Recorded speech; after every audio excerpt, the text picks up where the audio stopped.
Zoom recording will have captions. And some organizations do have Zoom blocked. We know that some connections can be unstable, so that can cause glitches. The backup option, which we see many of you using, is the call-in feature. So we please invite you to do that to listen in. So the purpose of today's forum is to provide a first opportunity to come together via the Core Elder Abuse Group.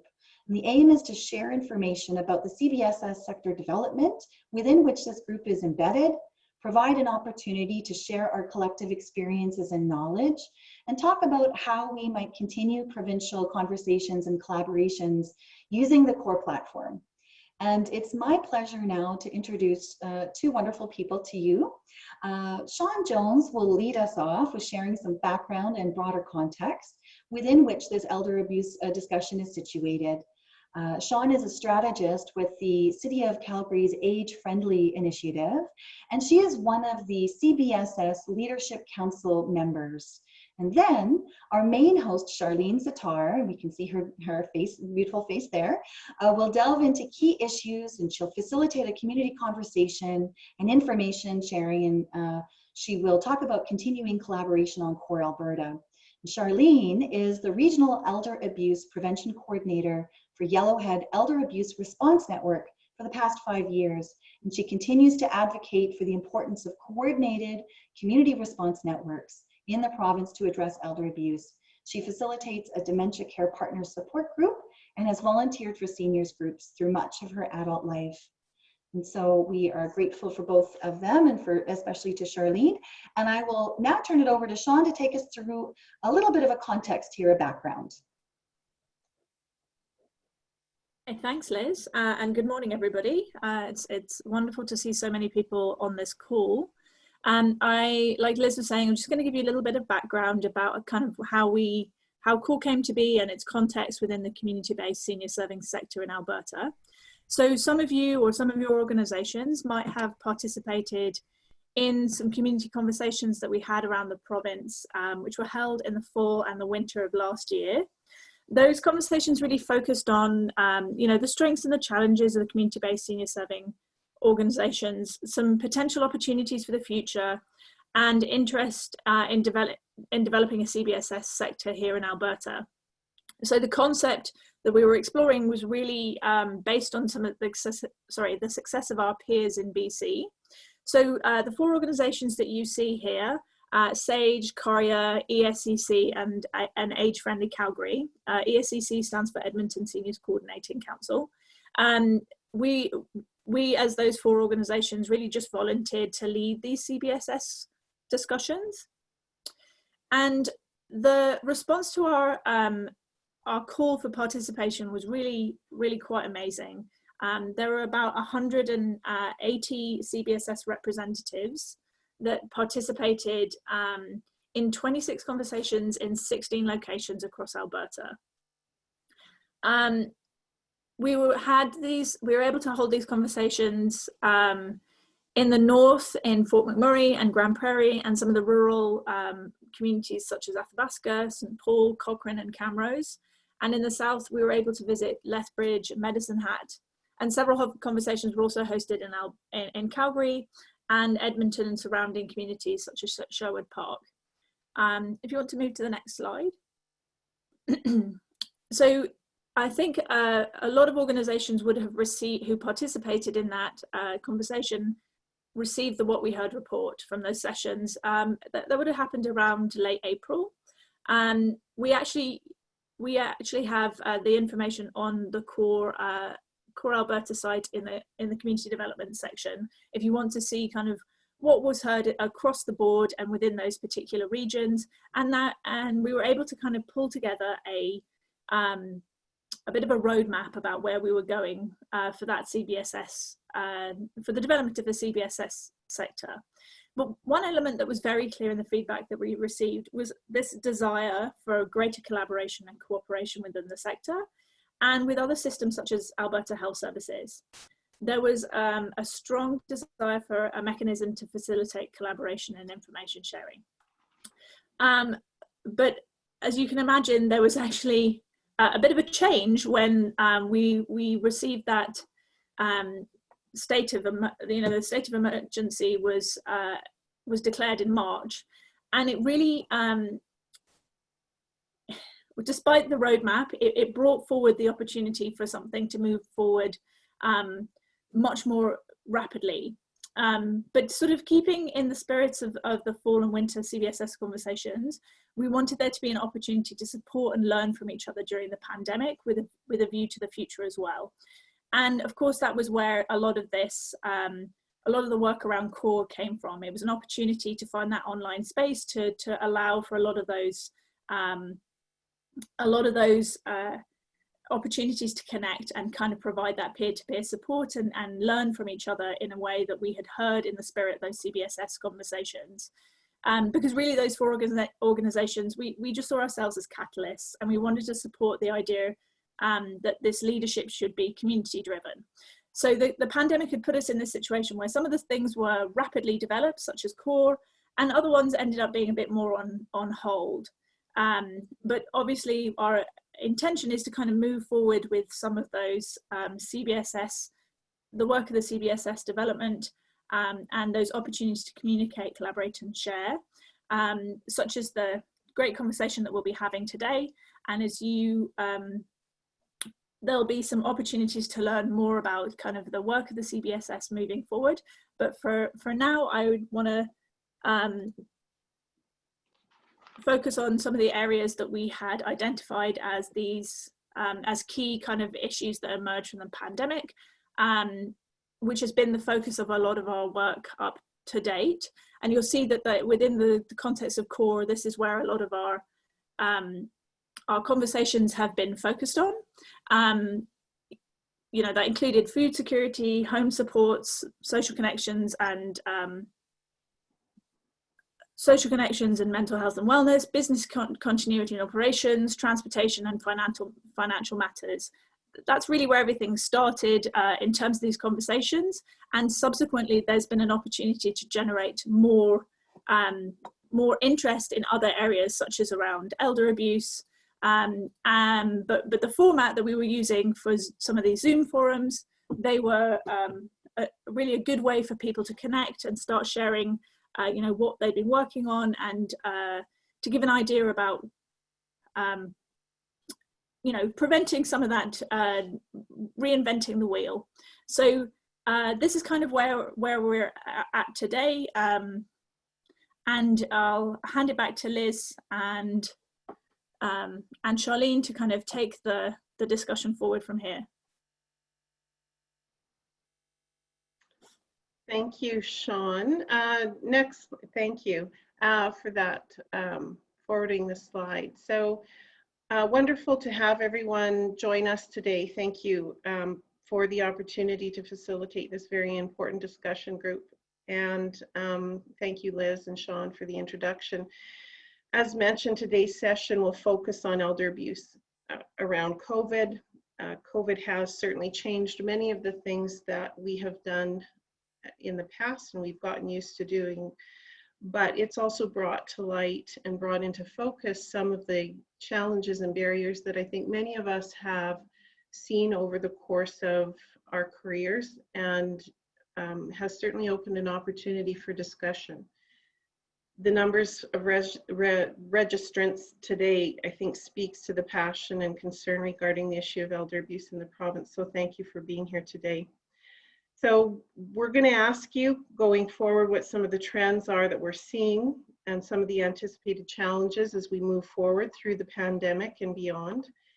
Before we go into that though, we'd like to get to know everybody just a little bit better. And so there are three very quick polls that have been developed, and we're going to launch those right away and give you an opportunity to respond to those polls. They're very short, but it gives us an opportunity to understand your level of experience with regard to elder abuse and a little bit more about where you come from. So if you could launch those polls now, please. And so the first one we have is the region that you're from. So if you could just take some time to quickly respond to that. The polls Each of the polls will be up for approximately 30 seconds, giving everyone hopefully an opportunity to participate and respond.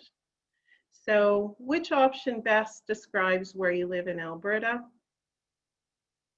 Wonderful. Thank you, everybody, for taking the time to respond to this poll. Great. We're seeing that a lot of people from rural Alberta are joining, as well as a number of people from the more urban areas. And we have some First Nations communities. Wonderful. Thank you so much. So there are our poll results. Thanks for sharing. Wonderful to see that there's a mix here of participants, and it does again speak to the passion and how we can develop this community of practice going forward in representing the people we serve. So the next poll will be, if you could launch that.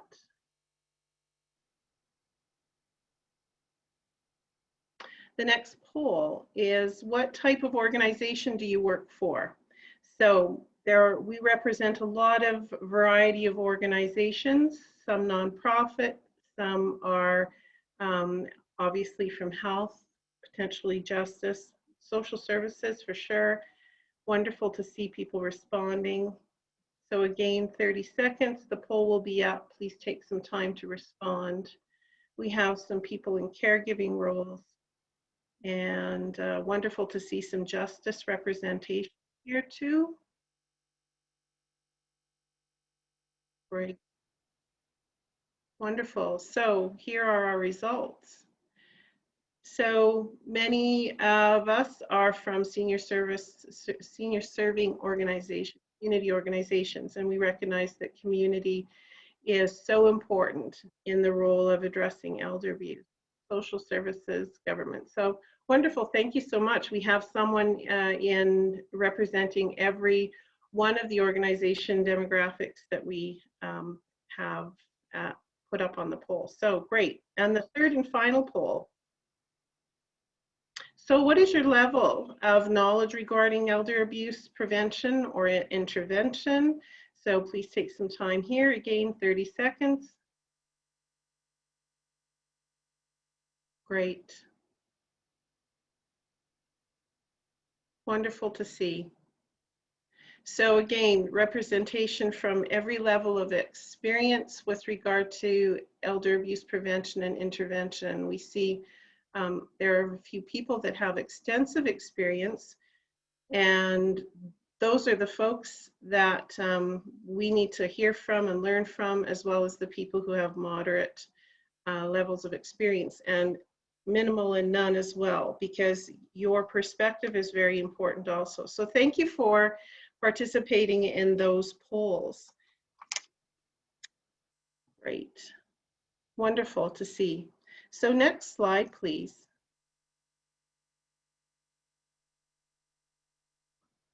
So one of the things I want to just point out before we go any further is that occasionally when we're talking about a topic like elder abuse or any kind of trauma-related topic, it can trigger some feelings of your own that might make you feel overwhelmed. So if that is happening to you, we want you to know that you can reach out to the Family Violence Line at 310-1818 or call 211 to find some supportive referral if you're feeling overwhelmed either during or after this session. We recognize that elder abuse existed prior to COVID-19, and it will certainly exist post-COVID-19. And while today we will talk about elder abuse in relation to the pandemic, we've made that clear because the pandemic changed so much for so many people. So we also understand that the elder abuse will be something that will be required to have our ongoing attention, to keep it in the forefront of the conversation for addressing the mistreatment of older adults within our communities, our neighborhoods, and our province. And so today's presentation will be an open presentation session. So there'll be a number of people participating from a variety of communities across the province. We're hoping that you will find that comfort level of engagement. And as we've seen in the polls, where there's a lot of, there are a number of people from many different kinds of organizations or individuals, including caregivers of seniors who support seniors in a variety of ways. So conversations regarding elder abuse, like other forms of family violence, again, I want to just remind you, can trigger a trauma response, so please reach out to someone you trust should that be your situation. So what we heard in the community engagement report, as mentioned, highlighted key issues that many of us already knew were challenges, but as well were opportunities relative to the community response to elder abuse. And so next slide, please. Some of these were ageism, social isolation, caregiver stress and burnout, and there are a number of things that are seen also as strengths. And certainly I've seen in the past 5 years, I've seen opportunities. We've grown as a community of practice. And while we recognize there's much still to do, there are a number of really wonderful things going on in the province. So we want to recognize that we need to build the capacity of community to address elder abuse. So not surprising, though, that many of the concerns regarding elder abuse in general, though, are being seen during the pandemic, as mentioned. So in conversation with peers, when the CBSS conversations were going on in the province, there are a number of top issues identified with respect to elder abuse that, that are also very relevant to COVID-19.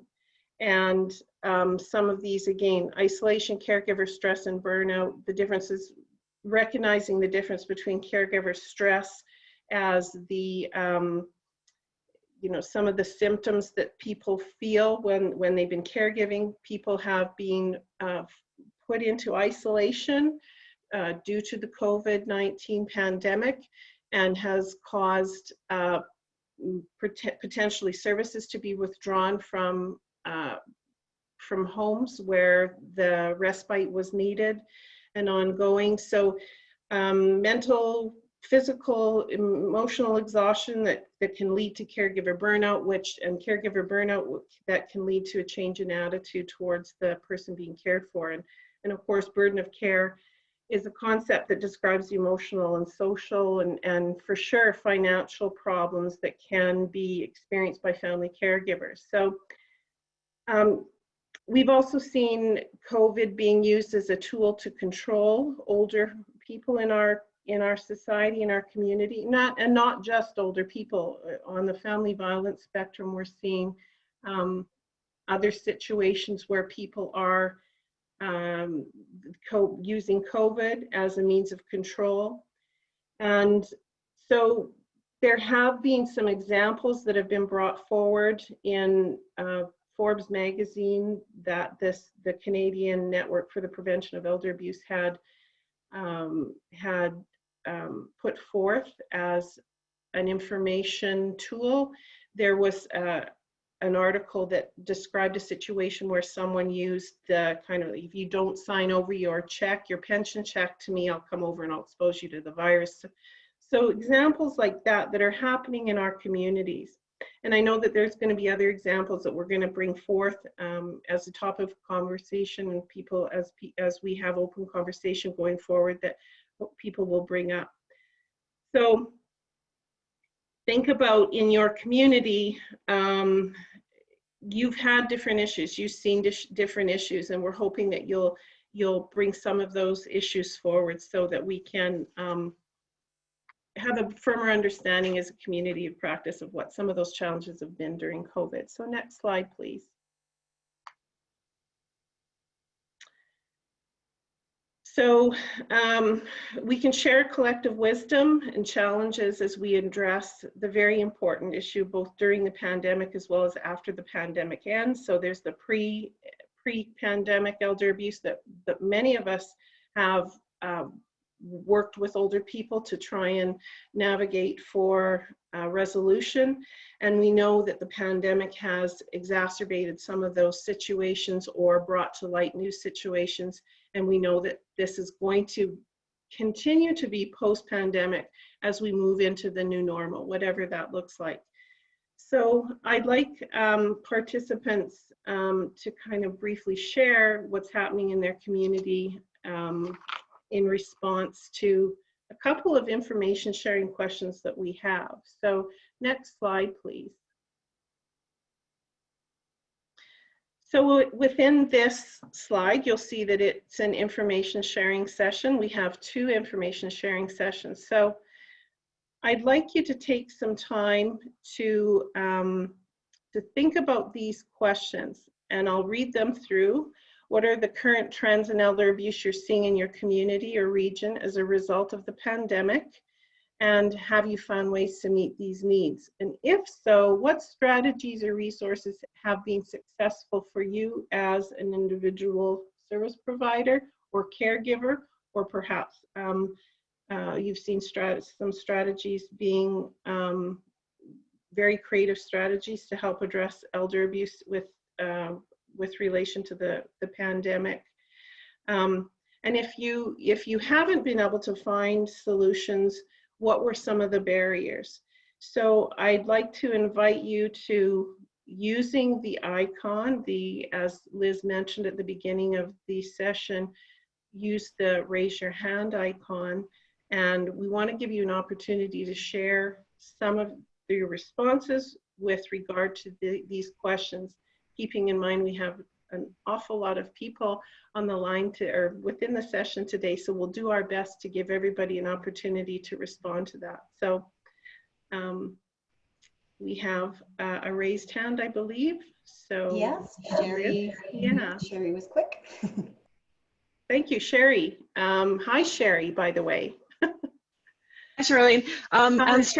In Strathcona County, we instituted a program where we sent information and had meetings with all of the pharmacists in the area to give information on elder abuse as well as domestic violence, and it's been really successful. That's it. Well, that's a wonderful strategy. We recognize that pharmacists are people who are on the front line. Maybe we're not typical of the people we might think of who would see elder abuse firsthand, but absolutely are essential eyes and ears in the community when it comes to things like that. That's a wonderful strategy. Thank you, Sherry. The next hand raised, Liz. We see Nicole. Hi, Nicole. Hi, good morning. I think some of the trends that we're seeing out of Calgary, I think as mentioned, the caregiver stress piece, concerns around individuals that are looking to leave a domestic situation, either with a caregiver partner or typically the adult child that's living in home prior to the pandemic or return to the home. So housing, eviction, and the need for supports through the courts. And so I think some of the strategies, collaboration has been very helpful, both between ourselves and our partners that make up the elder abuse response team with Calgary Police, as well as a number of community service providers, and also being able to utilize some supports through our elder abuse support team, which is a prevention team in which we can use some measures, hopefully, to de-escalate a situation before it becomes criminal. And yeah, I think just the fact that we've all had to really adjust to a new level of service delivery, something that I haven't seen in my career so far has been testing. I think not only for the community, but most importantly, our clients that are facing some very significant transition and changes in their homes and their families at this time. Thank you, Nicole. You bring up a couple of really key points, and this is something that we've seen too in certainly in my rural region, is adult children moving back into the home because of COVID. And of course, it's very difficult for older adults, older parents, or perhaps grandparents to deny that ask. So that has certainly become a challenge. But I like I like what you said about de-escalating the situation before it becomes criminal. And I think that from a preventative process. I mean, really, that's what we want to be able to do as a community of practice when we see situations, is to provide that support to de-escalate before it becomes that next level. So thank you. Those are really great points. Liz, the next person in line, please. We don't currently have any people with their hands raised, and we also Okay. welcome you to write in the chat box too if you've got ideas. Oh, Michelle Markham just raised your hand, and I also invite people to remind us where you're from and what organization as well when you speak. So Michelle. Hi, I'm with Sage Seniors Safe House, and just building on what Nicole said in terms of family members moving in with seniors. The other thing we've seen, we've had an increase in calls from distressed caregivers, and a couple of those situations, they moved their older adult family member out of a facility into the home thinking, oh, they'll be safer, not recognizing the level of care that the older adult required and needs, and then finding themselves in a real jam and in distress as a result. So while in the calls we've got, there wasn't abuse happening, they were definitely on the precipice of something happening because they're not able to get the access to the respite or the slate of home care services that maybe they could have had a year ago. So just decision making in these stressful times is definitely impacting what people are going through. Yeah, thank you so much, Michelle. And that speaks to what we were talking about earlier in the session, recognizing the caregiver stress, caregiver burnout, and burden of care potentially in the long run.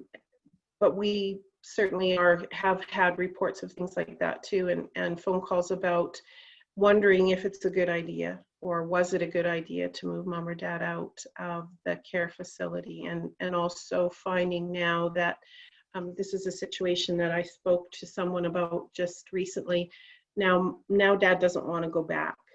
And so the challenge is, the very heartbreaking challenge right now for the family is that dad has to go back because they have to go back to work as caregivers, and it's causing that whole transition back into care again, which can be quite challenging. So thank you for mentioning that. Do we have anyone else in queue, Liz? Not at the moment, actually, yes. So Karen Bradbury just put up their hand, and then there's also some comments in the chat box. Maybe after Karen's comment, Kim can raise those. Sure, okay, thank you. Hi, Karen. Hey, good morning. I'm from the town of Innisfil. So one of the things that I've heard a few times is my kids won't let me leave the house because they're scared.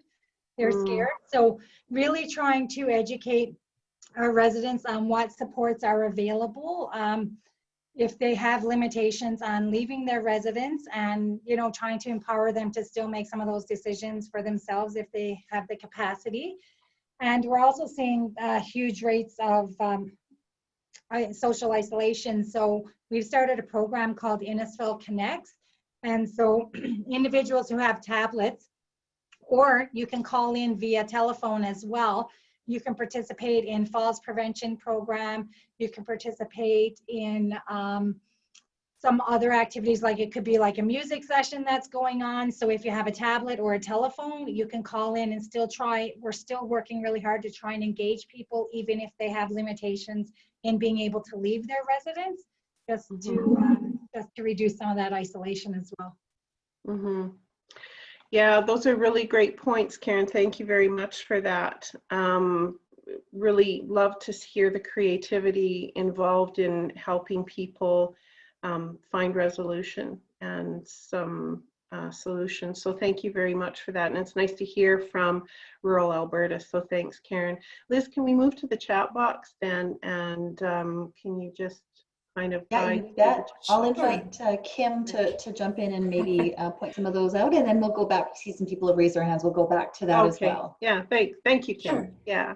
Yeah, no problem. Charlene, we're getting a lot of conversations happening here. So Irene Fitzsimmons from Athabasca Thrive Mentor for Healthy Families, Healthy Futures is mentioning that since mid-July, she's able to do in-person visits, only outside, physical distancing, of course, the appropriate PPE for the situation.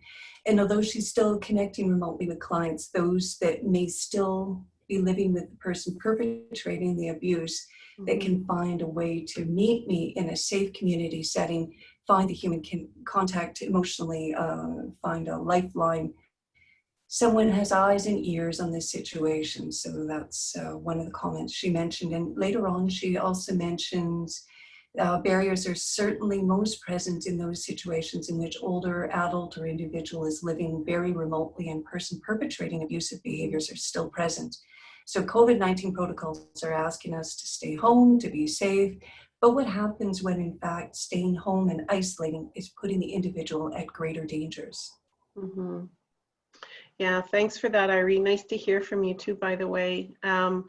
All of these things I can certainly relate to as well as someone who is in a more rural part of the province, and we'll see if there's some other folks who can resonate with that as well in rural Alberta and potentially in urban centers too, with the isolation factor and being isolated with the perpetrator. So thank you for that, Irene. Kim, do you want to monitor or go through another message, please? Sure. There's another comment here from Amanda Trace. She's saying that she's seen a lot of older adults starting to lean more heavily on the alleged abusers just in order to meet the needs, as a lot of their informal supports are pulled back during the pandemic. Paul Stoker is mentioning that Sharon Ryan is supporting people having limited access to those people in the process of dying in an AHS hospice facility. And Sheila Gongoer from Eleanor FCSS, Red Deer County is offering frozen meal delivery to all residents, and it's been really well received. FCSS is organizing and delivering isolation kits to seniors, families, and youth. And please, phone call check-ins are being done in the isolated and vulnerable. And Rob Miashero from Our Learn Lethbridge Elder Abuse Response Network case manager has had full access to care facilities and seniors residents, so is considering an essential service. So that's it for the moment. I think we have a hand up as well. Yeah, okay, go ahead. Liz, who do we have with a hand up? Yes, we've got Cindy Andrus. Hi, one of the things that we've noticed working in supportive living and with our caregiver groups and in long-term care facilities is the social isolation that came with the restriction of visitors and also in the homes with families not visiting. The increased need for technology was huge, and you know, in the facilities, the people were able to get assistance from staff, but the people in home were not able to do that, and so it really highlights the need for future training opportunities for seniors to be able to learn how to use technology. Some of them, of course, are really great, but some haven't had that opportunity yet. Also, many of the people in our caregiver support group live quite rural locations and don't have stable enough access to internet to join Zoom groups. So that's just another that the province really needs to get better internet out in some of the rural areas. So that was some of the things that we've noticed.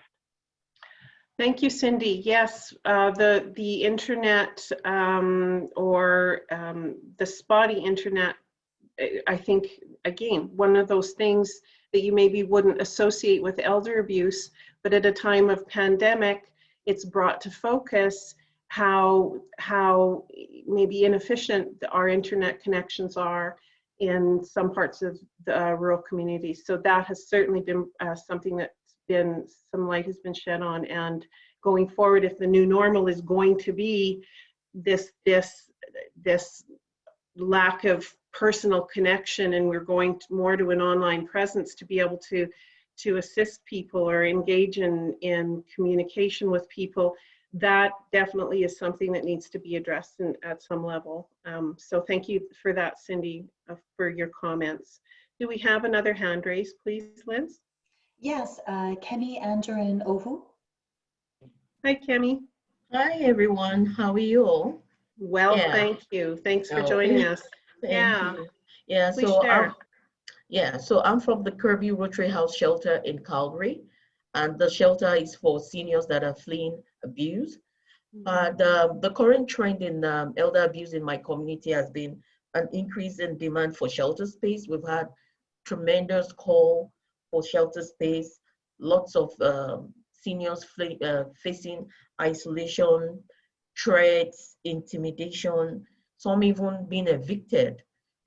We've had cases of seniors that were coerced into signing over their house and their home, losing their home. And really the strategy has been, well, my agency is in partnership with the CPS and some other agencies, and we're a member of the elder abuse response team. So some of the cases we've had to, hand them over to the CPS to take over and investigate further. And some we've been able to handle by offering them shelter space. But because of the pandemic, we didn't have our clients moving out. So we were restricted in, accepting clients. We've had to turn down several clients, but with the easing off, with the opening, we've had clients moving out, and as soon as they are moving out, the spots are getting filled up immediately. So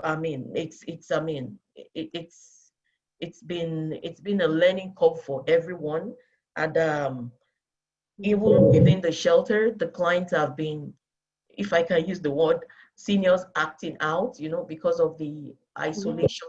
We had to restrict their movement, and it's been like, their response has been like, oh, it's as if they're in a jail. But at the end of the day, they're all glad that we never had any incident of the coronavirus at the shelter, not even one incident at all.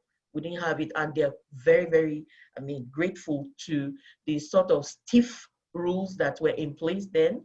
And and we also had, because we couldn't have one-on-one participation in most of the programs, so we had some of the programs being done virtually.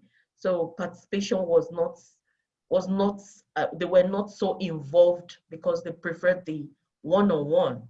But preferred the one-on-one, but yeah, thank you, Kemi. Those are, thank you for sharing all of that. Some huge challenges in, we know what the challenges Irene had pointed out, that certainly the challenges in rural Alberta with regard to isolation and being so remote. But we have to bring to light also the challenges in the urban centers where the shelters were full. And we had a situation too brought to our attention through another coordinator in the province about when the Misericordia went down on lockdown. This, a senior they were concerned about had to move out of the Misericordia, and there was no place for the senior to go, and to go back into an abusive situation was adding a layer of complexity. So yeah, whether you're rural or urban, we've seen a lot of challenges for sure, and barriers. So thank you very much for that, Kemi. Do we have another hand raised, Liz? Yes, Chantal Ottenbright is next. Hi, Chantal. Hi, I just thought I would share a little bit about what we're seeing down here in Medicine Hat. So very much similar to what everyone else has kind of expressed around some of the isolation pieces and really that loss of having social groups to attend. So our senior center isn't open and running with the social groups, and a lot of the churches that maybe were running different types of groups have been closed down. And also because of the fear, they're just not getting out. So the eyes and the ears for these people who might be seeing some of their changes or situations aren't there anymore. And so out of that, we had kind of started this program that we thought would be really great, where volunteers could phone them and connect with them over the phone. Our challenge on that has been really getting people to identify that they would want a phone call. And I think it's just going back to that idea of putting your hand up and being the person who asks for help, and how hard that really is. Yeah. And then additionally, also just making sure that they're in a safe place and have access to be able to do that, right? So it's a great idea to think that we could connect with them, but we also want to make sure that we're not putting them at greater risk by maybe making those phone calls when an abuser is in the house or something like that. So that's been one of our challenges, and we're still working through some of that, just thinking of different, more creative ways to be able to connect, and maybe people who have already personal relationships with them connecting, or providing different manners of being able to connect. So that's one area. And then another is that we've seen a little bit more of a trend in, has been interesting, that because of the lockdown and a bit more of the controlled visitation at some of our long-term care facilities, we've had some of the facilities coming forward and actually disclosing different incidents of elder abuse within the family that their staff have been seeing, because they're there now and kind of seeing more of the visitations that are happening, since they're more in a public area or they're more supervised. So that's been an interesting one, and I think it's going to lead a little bit more towards some education, both for the staff of some of our facilities, as well as some opportunities for us to be able to connect with some of those residents and families to kind of, again, do a little bit more education and a bit more opportunity of connecting and hopefully supporting them through this, so that we can minimize those incidents and hopefully support families to be you know, having more open communication and that sort of thing. So those have been a couple of the trends that we've really noticed down here. Yeah, thanks, Chantal. That's you know, you shed some light on what some of the, you know, positives of all of this are too. There has to be a silver lining somewhere, and it certainly allowed us to, I think, have conversations in platforms such as care facilities, maybe that we weren't having before. We weren't being able to have because now there's, you know, they've seen an increase in situations that they're maybe not sure what to do with. So it's provided an opportunity for us to share information and maybe educate in the future. But you also made a point about the importance of having, you know, someone connected to the senior within their home that's not family. So that, which leads us into a conversation we're not going to have today necessarily about the Neighbor Friends and Family program and how important that is when addressing elder abuse on to have that other person, that eyes and ears, as you said. So thank you very much for that, Chantal. We have a couple of things in the chat box, I think, Kim. We have a few more minutes left, so for this particular information sharing session. So we have some things in the chat box. Kim, could you share? Yeah, absolutely. So Sharon Matthewman from the city of Chestermere was noting that there are stories coming through of families not allowing access of seniors to the internet and canceling home care support. Yeah, wow. That something that, yeah, certain I can see that happening, and we have had also situations where family, now they're going to take care of mom or dad because they're in the home, and so they have canceled that home support program. So yeah, lots of challenges. Thank you for that. And we have a couple more minutes left for this information session. Do we have some hands raised? We do have one last hand raised that could be the final one for this session, and we'll show you how to continue the conversation later. So that would be Rob Miyashiro. Thanks, Liz, and thanks, Charlene, and everyone for your comments. So I just want to touch really briefly. Some of you talked about lack of capacity in shelters, and Kemi explained that about at Kirby Center. So in Lethbridge, we have a different model. We're using beds in lodges as a hiding in plain sight model. So we've partnered with, LSU has partnered with Learn, City of Lethbridge, and Green Acres Foundation. So when we are in need of emergency placement, we can access the different lodges. And what it does is, it's a bit more normalized for the seniors as well, because then they're surrounded by other seniors.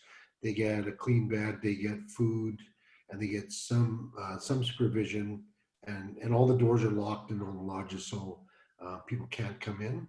And so it's been a really cost-effective model, and it allows our social workers and the elder abuse case manager a little bit of I don't know, buffer, so that they don't, the urgency now to deal with safety issues is gone, so that they can start moving on to continuing support issues. Wow, Rob, that's wonderful. So can I ask the question, is this model that you've just explained to us about the emergency placement through lodges, is this specific to the COVID pandemic, or is this an agreement or a process that was in place prior to and will continue? Yeah, so we've been doing this for several years now, but during COVID it's been really effective, because then we were still able to move seniors into some facilities, provided that they passed the checks, and they obviously couldn't come in if they were sick. Right. But they were able to be, somewhat isolated at the beginning. So it's actually worked out quite well, as long as they weren't ill or showing any symptoms. We haven't had a problem placing anyone. That's wonderful. Kudos to you guys. Excellent. And it just speaks to the collaborative community of practice that we need to support and promote when addressing elder abuse going forward. So thank you very much for that comment, Rob. That was such great conversations, so many great ideas, wonderful information sharing. So we're going to move on to the information sharing session number 2. So the next slide, please. And again, the same process is involved here. We're going to take approximately 15 minutes again to address this information, to gather this information from you, to share. And again, it's that community of practice, and this what we're experiencing right now is exactly what we're hoping this Core Alberta group platform will be for all of these different topics of conversation. So thank you all for being so open and sharing. So the question for information sharing number 2 is, what needs to be done better to effectively address elder abuse in your community or region? So both during COVID and post-COVID. Do you have suggestions for immediate and future collaboration in this area? And so please share any examples of a success underway right now. And so we have heard some of those, but this is an opportunity for other people to address these questions and to further share the information and successes. So same kind of process here to answer these questions. So I want to open that up for the chat box as well as hand raising. So please jump in with the same process. So we have Nicole who's raised her hand. I see that. So is Liz, is that okay? I kind of jumped ship. I kind of jumped the gun. Is that okay? I told you I'd do that. I told you not to give me freedom. Go ahead, Nicole. Oh, no worries at all. I think it's, and sorry if I'm the person that's monopolizing the conversation. I just think for what we're seeing in Calgary, I feel pretty passionate about this stuff and feel a lot of time thinking about some of these issues and trends. So I think, like in terms of information sharing, and because there's a lot of system navigation between the courts and the hospitals, and I'm sure what we're all experiencing in the community, just a better sometimes flow of information, just increase, of course, collaboration is always good, but just increased examples perhaps, because we're dealing with unprecedented times. Mm-hmm. And I think that sometimes calls for us to have to possibly consider how we might provide service in an unconventional way, even though we're all, I think, very used to providing service in pre-COVID times. So that's kind of one of my thoughts. I think the community has responded remarkably, both not only here in Calgary, but right across the province, and just talking to other members of elder abuse teams, different cities, etc. And rurally, I think even more. I just really admire that. And so I just think some of the programs, like in terms of really addressing the social isolation, the surgeon, volunteers, and people stepping up, both professionally and those that have felt a call to volunteer at these times, has been so helpful, and natural supports as well. We rely heavily on family members to assist when there may not necessarily be the options or the resources available that we've had at our disposal all these years. So, and really in terms of some of the stuff we're seeing with mental health as well, and basic needs. And the community come together and put together hampers and things of that nature early on has been another excellent example, I think, of collaboration, but how to address some of the trends that are coming up during COVID.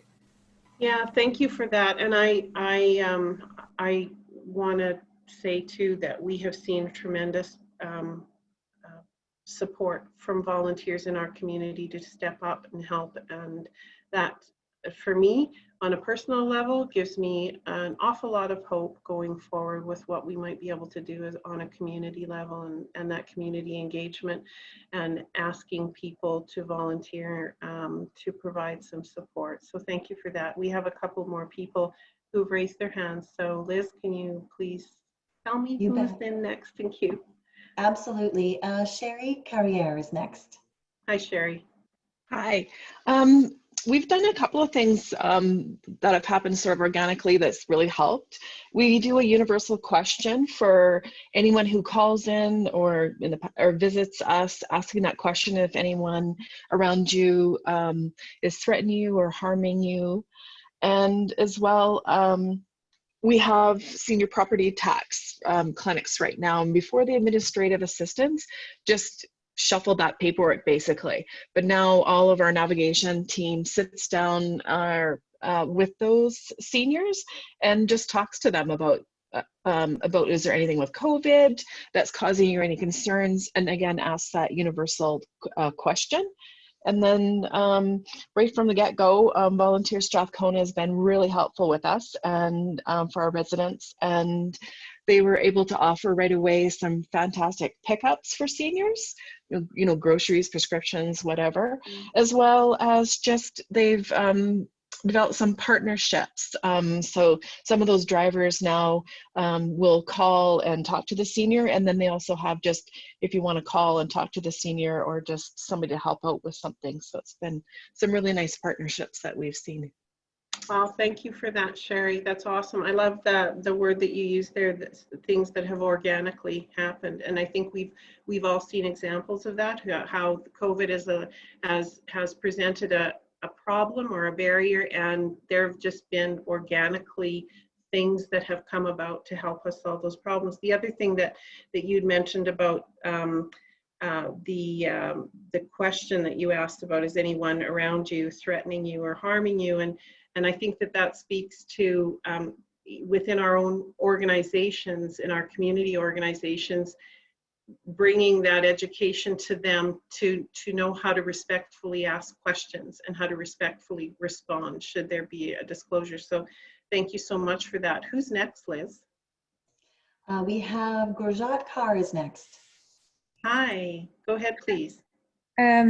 Actually, I work with the low to medium risk and high risk team in Edmonton for elder abuse, and some of the work that we have done is, because low to medium risk team have not been doing any visits to our clients, we actually have started delivering grocery deliveries for the seniors, actually, because we did see that some of our folks who we work with were very nervous, especially in the initial stage, to go do groceries by themselves. So we actually did the online order, and then they paid for it, and then we picked it up and delivered, because some of the folks that we work with are mostly in that subsidized category, and they're not able to afford online or orders that are delivered because due to extra charges.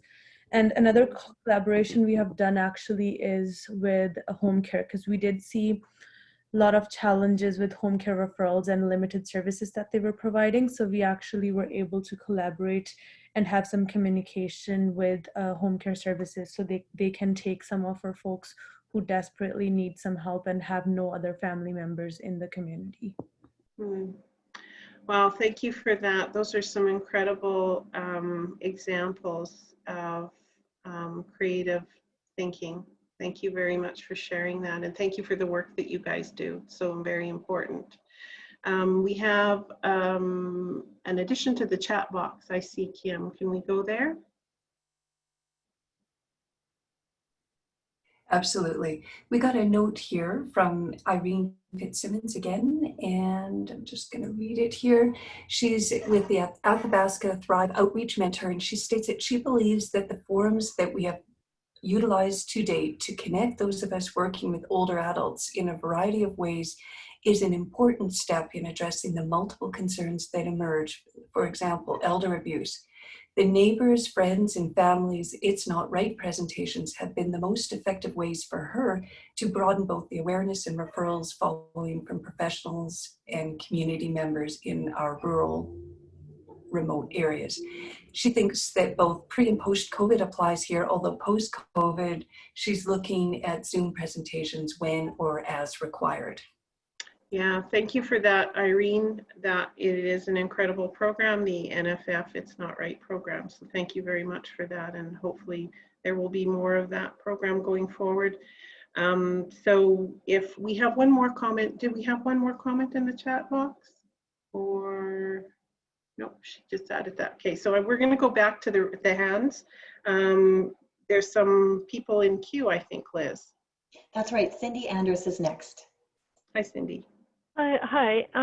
So what we, I think my coworkers would agree with me, the social workers that work in healthcare, one of the major abuses that we see is the rampant abuse of named attorneys. It's just an ongoing, never-ending problem that never seems to have any resolution. And also the referral of the OPGT to take on, the refusal of the OPGT to take on clients in facilities that don't have assets often morphs into not only financial abuse, but physical and emotional abuse as well. So those are the two main issues. And also now the trend that the public guardian is moving towards specific decision-making instead of taking on guardianship of people in facility. Yeah, thank you for that, Cindy. So lots of conversation that perhaps needs to take place in collaboration going forward with regard to that. And I see Michelle Markham in the chat box. Sorry, Kim, I'm jumping again. I told you guys I would take over, sorry. So Michelle Markham says, you know, a big yes, the OPGT is a huge barrier. So certainly that's an identified thing that needs to maybe deserve some attention going forward in some way. So thank you for those suggestions. We have approximately 4 minutes left for this information sharing slide. So there are a couple of people in queue with the hands, Liz? Yes, Amanda Trace is next. Hi, Amanda. Hello. I am with the Sage Seniors Association in the Safe House, and I also work follow-up with the high-risk elder abuse team in the city. Echoing a lot of what others have said in terms of something that needs to be more effectively addressed just in general during and post-COVID is the OPG and OPT issues that we're seeing. But in terms of some of the things that I'm seeing that have been fairly successful through this is I've seen in our region anyways, there was always, I guess you could say, a level of collaboration between partners. But I've seen that there's been kind of a spirit in the increase of collaboration. So a lot of us have been working together to pool more unique resources that some of us might have to support some of the folks in our community to meet some of the gaps that other community agencies might have. I've also seen that a lot of folks are coming to the table in terms of food security and really recognizing some of the issues around that, which is great because with more recognition in that area, we're in contact with a lot more seniors and seeing a lot more seniors in terms of when people are going to drop off hampers and what have you. It kind of cuts the isolation a little bit. In terms of post-COVID, I think that it would be great to see the same level of collaboration between partner agencies, because I think it's really important for us all to recognize the why, and we're all in it together to support vulnerable folks. And it's not, none of us work on an island is really what it comes down to. So we're all there for purpose, and to just continue recognizing that as we move forward, I think is a big piece in terms of dealing with this during and post. Yeah, great comments there. Thank you very much. So I like what you said about you're seeing a spirit, an increase in collaboration. And I think, you know, that's what the core Alberta website or initiative is hoping to be, is that community of practice, that information sharing. And we don't get anywhere working in silos. And that's certainly something that every one of us, I think, can agree to. So thank you for those comments.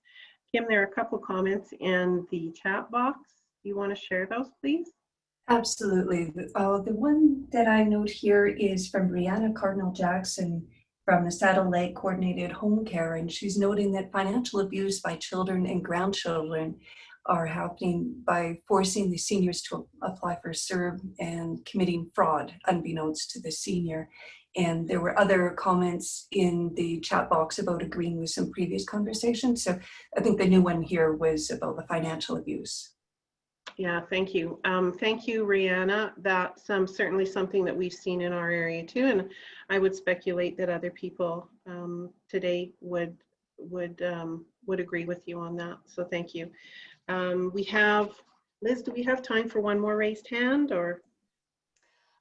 There is nobody currently with their hand raised, but maybe I could suggest there's a few people that are calling in that may not be able to raise their hand. So could we provide a little silence here in case anybody wanted to unmute themselves who's on the phone and speak? Yeah, great idea.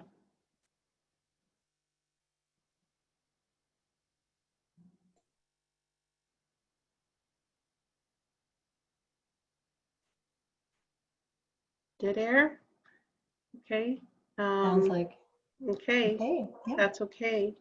So thank you, Charlene. Sorry, Yep, go ahead. Charlene, I'm sorry. I just noticed that Irene, part of what her comment got cut off. And so this was from a carryover from a previous one. She was just noting that turnover of professionals in rural communities is quite high, often starting in place for new RCMP recruits, doctors, nursing staff, social workers starting out in the field. And so as an ongoing challenge to continue to educate, and then having the collegial trust and relationships to most effectively serve our older adults in need. Yeah, wonderful comment, Irene. Thank you. As always, you're absolutely correct with that comment, and I don't think that there would be anyone that would disagree with you on that. So thank you for bringing that up. Wonderful. So next slide, please, Miriam. So thank you for sharing all of that for information sharing session number 2. So the next slide. We're going to invite you to have some open conversation, and so we're going to take about 10 minutes here, and we've had 2 opportunities to address specific topics of conversation with regard to elder abuse and COVID that you've been wonderful at sharing. So right now I'd like to open it up to just some general conversation, and it's a chance for all of us again to come together and just share some information. So again, the same process. Raise your hand to speak. We'll use the icon, and if you're calling in by phone, please unmute yourself and take an opportunity to kind of just catch our attention to ask some questions or provide some comments, and as well the chat box. So Liz, we have someone raised hand. Rob has his hand raised. Hi Rob, go ahead. Hi, sorry. So one of the things that I think we should all look at advocating for is legislation around elder abuse and how we can deal with it as a sector. Not unlike the way that child welfare has been dealt with. If you remember, those of us that were around prior to the early 80s, there wasn't effective child welfare legislation until people started recognizing it as a real issue. Until our government and our MLAs can understand the extent and the way that we need to deal with elder abuse, things aren't going to get much better.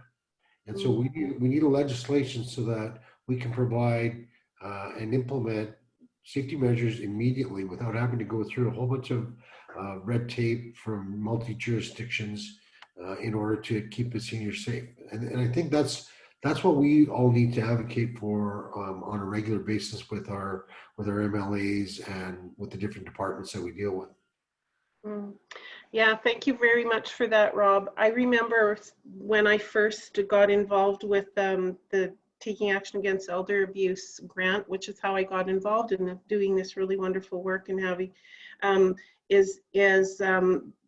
a comment was made that elder abuse is about 30 years or 25 or 30 years behind child abuse, and having those conversations. So hopefully we can catch up and provide more effective legislation, if that's what I'm hearing you're saying. So thank you very much for that comment. Liz, we have another raised hand. Michelle Markham. Hi, Michelle. Hi, just building on what Rob said, exactly. And what's really frustrating too is not having the case precedents as well that helps change things. So we have had cases here in Edmonton. I had a case here in Edmonton where a person admitted that they stole $10,000 from an older adult, and the charges got stayed because it was a joint account. Even though person admitted, yeah, I stole it, yeah, I used it for gambling. So what has changed here in Edmonton just recently is we have 2 prosecutors who will be focused on elder abuse, because that's the only way that the case law gets changed. The other thing that is super frustrating in terms of legislation, and going back to the powers of attorney, we have had police officers say, largely RCMP when they're calling, say, well, we can't charge this person with abuse of power of attorney because when all that's happening is they're draining the older adult's bank account. They're not seeing the pension checks and the income as property. And I recognize police are not legal experts, but this is also about, it's an intersection, I believe, of ageism, not having that case law, not having those special prosecutors. And you're right, Charlene, in terms of where elder abuse is. Things didn't change with intimate partner violence until there were special prosecutors who were pushing for things like, oh, if she doesn't want charges laid, then we're not going to charge the spouse in abusing her, and gave the power to the police. So we are so behind, and it's so frustrating. Yeah, thank you for that, Michelle. I have to ask you, how did you go about, or who was responsible for getting 2 prosecutors that focus specifically on elder abuse cases? Well, I would love to say it was me, but it wasn't. It was a lot of work, primarily from our EPS partner, in particular Alf Ma, who works with, who's one of the detectives. It was EPS all the way, who were just hammering it. He even tried to set up a meeting with Paul Greenwood when he was up here for the domestic violence conference and the elder abuse pre-conference session with prosecutors here in Edmonton. And it just couldn't happen, unfortunately. But yeah, he was largely the dog with the bone. Wonderful. Yeah, incredible. So thank you very much for that. And I agree with everything you've said there. So can we go to the chat box quickly there, Kim? I think we have a couple of conversations. Or Absolutely, yeah. Chantal Ottenbright from the City of Medicine Hat says, additionally, we need to advocate for sustainable funding for communities to be able to have funded responses and caseworkers. Yeah, well, yay, Chantal. Yeah, I couldn't agree with you more. Absolutely. At a community level, it's absolutely critical. So, yeah, would love to see that. Wonderful. Do we have anything else in the chat box? Sorry. Yeah, Irene Fitzsimmons just wrote another one, and I haven't read it yet, so I'll read it all. I appreciate having the diversity of participation on the session today, and agree with Rob and others that advocacy for legislative change is critical, and the next step in helping policing, courts, and community better respond to elder abuse. It also gives a stronger message to the public that elder abuse is an important issue and a priority in our society, given what the public has seen and been surprised and shocked by during the pandemic, and what has occurred in many of our seniors' residences. Now might be the right time, with public sentiment on our side. Question mark, exclamation mark. Yeah, absolutely, Irene, you're bang on. Thank you very much for that. Wonderful. I think that this is a time that we can build some momentum. Wonderful. Do we have someone in queue with raised hand? Not at this moment. I just see, yep, there is no other raised hands right now. Okay, well, that's perfect timing, because I just want to be aware of the time. So we have about 16 minutes left. So I just want to take some. So first of all, thank you so much. The conversation that we've had here today has been incredibly rich. Wonderful information sharing. I want you to know that it has gone far beyond what my expectation was for this morning. So thank you so much for that. It's just really excites me. So we'd like to take a few minutes right now then to to talk a little bit more about CORE. And so I'm going to give it over to Liz to give a little bit of more information about that. So Liz. Yes, thank you, Charlene, and thank you everybody for the opportunity here to just take a few minutes while Miriam is going to take us over into a screen share of a brief demo of the CORE Alberta site, especially because there may be many people in this meeting here who haven't had a chance to be there yet. So it will help us show you how to follow up with this CORE elder abuse group and how to get to those initial steps. So if Miriam can take us over to the screen share, and I'll just give some information here while we go. I'm going to keep my video off just in terms of the connectivity. So with leadership from the highly engaged and committed CBSS Leadership Council, we have a couple of members here. We had Sean earlier, and Rob Miyashiro is also one of the Leadership Council members. Support from United Way, Ministry of Seniors and Housing, Alberta Blue Cross, Alberta Health Services. We've been collectively able to move quickly forward to develop an online platform to share information and establish groups to help address the challenges emerging from the pandemic. So it was meant to be a much slower rollout over a period of about 6 months, and the site ended up getting rolled out within 4 weeks in terms of trying to provide a space where the community-based senior serving sector and allied agencies and individuals could share information related to the pandemic and come together. So it was launched on May the 10th. It's a work in progress, and so it's very iterative. We're open to so much feedback that you can provide. There's a survey there at the bottom of the page that you can fill out anytime to provide information. And it's also part of a broader CORE Canada initiative that is spearheaded by the United Way of Lower Mainland. And so sometime in the spring 2021, there's going to be a CORE Canada platform launched, and all of the different provincial and territorial sites will be attached to that. So the network is growing, and we can see here, basically the main thing that I would like to encourage people is that in order to join the CORE Elder Abuse Group, you would first become a member of the CORE site. Membership is free. It just takes you, basically click, as Miriam is showing you, the sign up button there. You fill out your profile, which is a really great place for you to show who you are, a little bit about yourself, your area of interest, and your contact information. And within one business day after you've submitted it, Miriam and myself will approve, and you get a message. I will note that for people working in Alberta Health Services, the emails often go to spam, so please check your junk mail folder. And if you haven't heard from us within a business day, just reach out, healthyaging@calgaryunitedway.org, or fill out the contact form at the bottom of the site, and we'll get back to you as soon as we possibly can, usually within the same business day. And so I won't walk through all of the pieces. You can see it's a place where community programs are shared, training and events, and resources and news. Also a place where funding information is provided, toolkits, the community engagement session is there. And if we scroll down to the bottom of the page, just before we go into the group section, you can see that there's a bi-weekly newsletter that goes out. So if you haven't had a chance to sign up for that, you can do so, and then you receive every couple of weeks, we put together some of the events that are going forward from all the other groups, including the Elder Abuse Discussion Group, new resources. And if you have things that you would like to share with the broader provincial community, please contact healthyaging@calgaryunitedway.org, and we'll provide those email addresses later.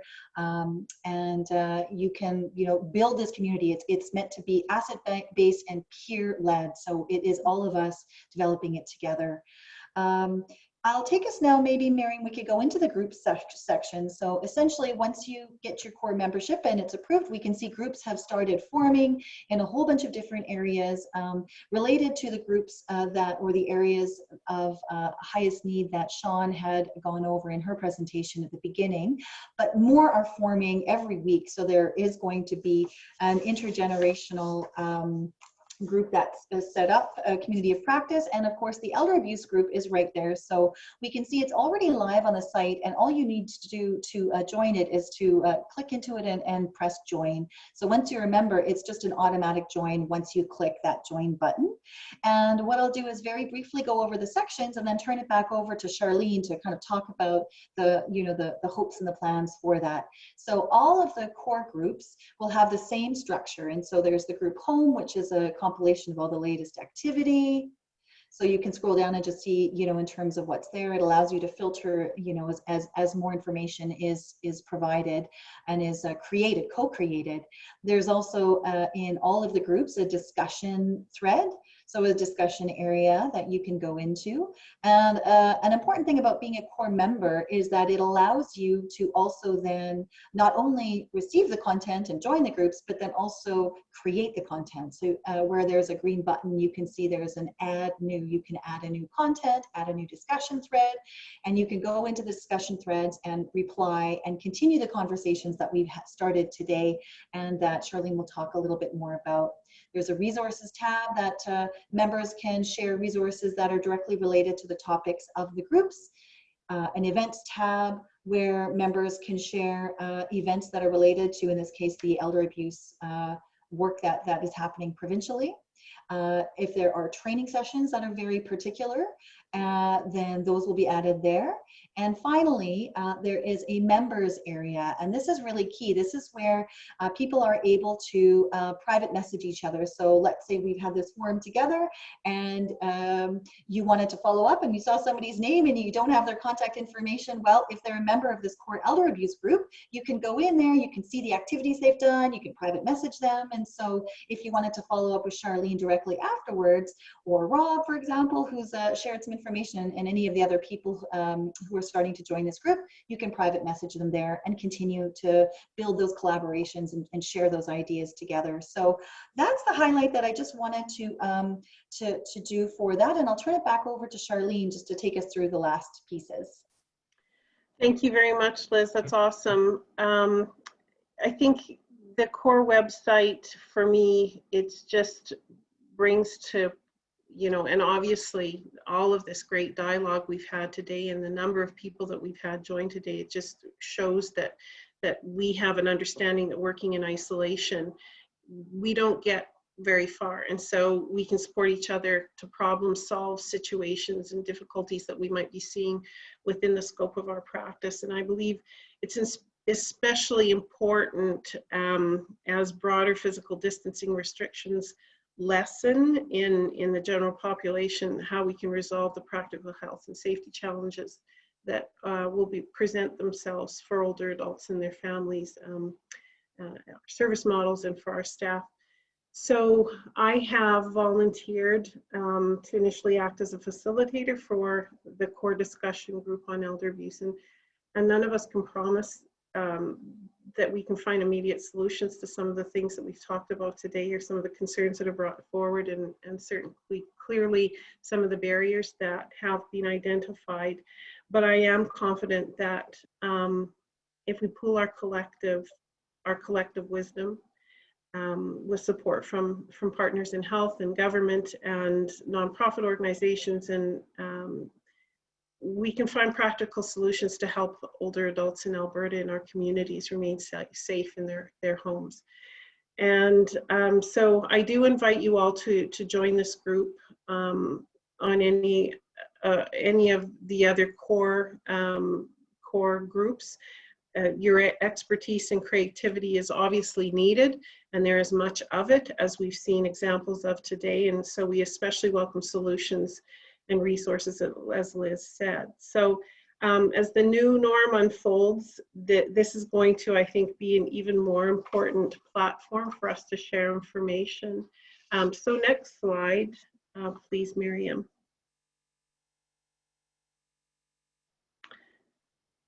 So as Karen had, sorry, not Karen, as Liz, pardon me, had talked, we will continue to build this site, and when you go in and when you do join the elder abuse group, which I hope you will, we saw that there were only 17 people at this point who joined the elder abuse group.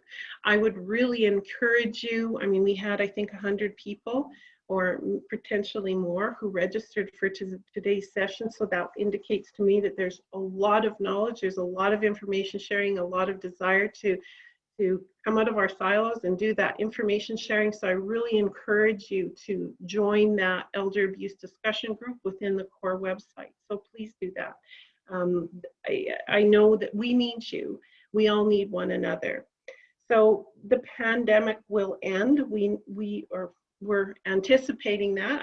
I think that we need to be hopefully optimistic that that will happen, but the work we do won't end, and we will need one another as we move forward. So within the core website too, the Alberta Elder Abuse Awareness Council has developed a survey to gather information from people about what they would like to see as far as presentations, educational opportunities, presentations that are relative to elder abuse. So you can go in there and you can look at that survey and fill it out, that brief survey, and it's a way for them to gather ideas to help support us as we move through in our work going forward. So I think I want to remind everyone that before we leave today's conversation, that there'll be a link. I think there's a link to a short survey in the chat box. Is that?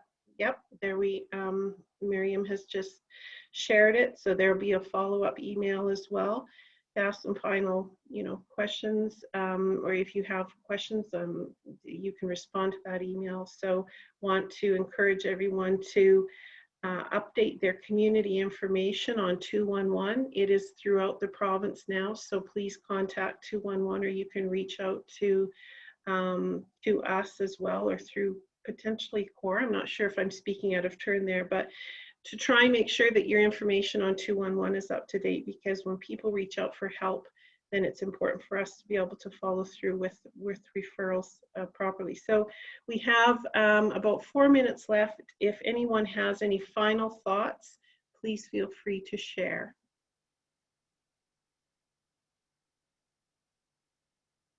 Do we have some chat here? Do we have anything in the chat box that we need to address in the last few minutes, Kim? Not exactly to address, but I think that there's a number of people that are saying, thank you so much, everybody, for connecting, that it was a great discussion. And one comment that was really striking was by Linda Cook. She says, we will prevail as we connect. And the CORE Alberta is certainly one way of doing that. And the information is on the website as well as in the chat box. So thank you, everyone. Thank you so much, everybody. I appreciate your information sharing. Thank you to the organizations who have worked so hard to get the CORE Alberta site up and running. We look forward to more dialogue going forward, and I can't thank you enough for joining us today, and the response that we've had, again, went beyond my expectations, and I think I can speak for the rest of the team on that. So have a great rest of your day. We appreciate you all so much and the work you do. Thank you so much, Charlene, for hosting. You. And thank you, everybody, for joining. Pleasure. Thank Have you. Have a wonderful day.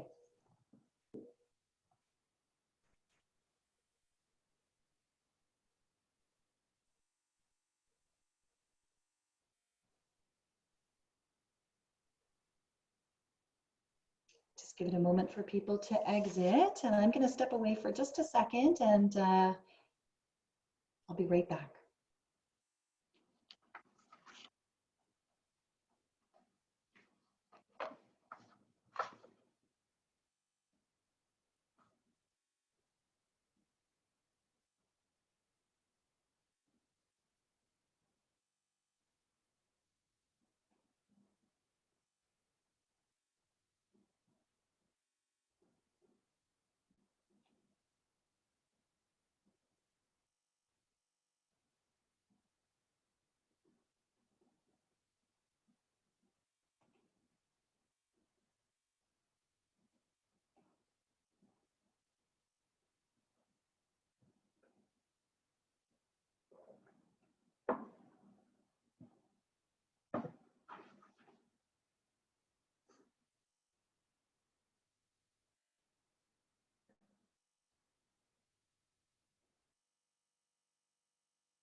Okay, I think there's a couple people that are still in the room here.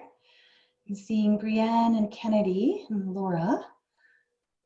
Just wondering if there were any last questions, or maybe they've stepped away from their computer, but just wanting to make sure people are still here if they had anything they wanted to say or add.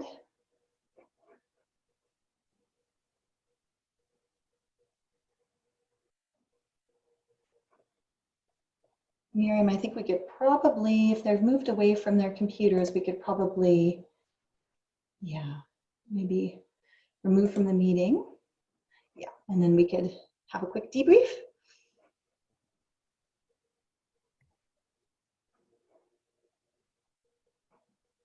I just put them in the waiting room so they don't feel completely kicked out. Yeah. I know, I've always been just like, and we could probably stop the recording and, yeah. And do people have a few minutes for a little debrief, or are people heading off to the next thing right away?